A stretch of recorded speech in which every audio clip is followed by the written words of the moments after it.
ছেলেটি রাগে তার দত্তক নেওয়া বোনের দিকে বন্দুক তাক করে। ছেলেটি বলে, এখান থেকে সরে যাও। কিন্তু ছোট্ট মেয়েটি বলল, ভাইয়া আমি তোমার জন্য ঔষধ এনেছি।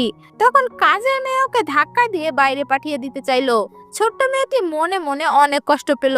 তার চোখের অশ্রু ঔষধের বাটিতে পড়ে গেল। তবুও সে বলল, ভাইয়া দয়া করে এই ওষুধটা খেয়ে নাও। ছেলেটার খেতে ইচ্ছে করছিল না, তবুও সে সেটা খেয়ে নিল। কিন্তু সে বিশ্বাস করতে পারছিল না যে এতে কোনো উপকার হবে। মা যখন ছোট্ট মেয়েটিকে নিয়ে যাচ্ছিল তখনই একটি অলৌকিক ঘটনা ঘটলো। ভাইয়ের ভাঙ্গা পা ঠিক হয়ে গেল। শুধু তাই নয়, ছোট্ট মেয়েটি গাছের আওয়াজও শুনতে পাচ্ছিল। সে দেখলো দাদু একটি শুকনো মানি প্ল্যান্ট আঁকড়ে ধরে কাচ্ছে।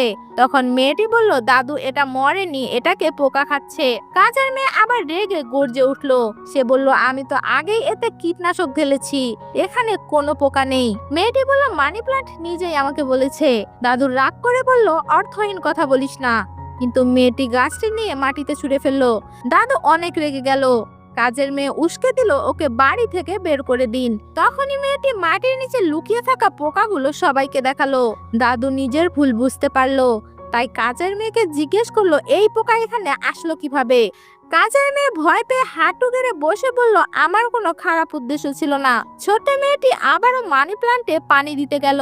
কিন্তু কাজের মেয়েটি আবারও তাকে টেনে আটকাতে চাইলো।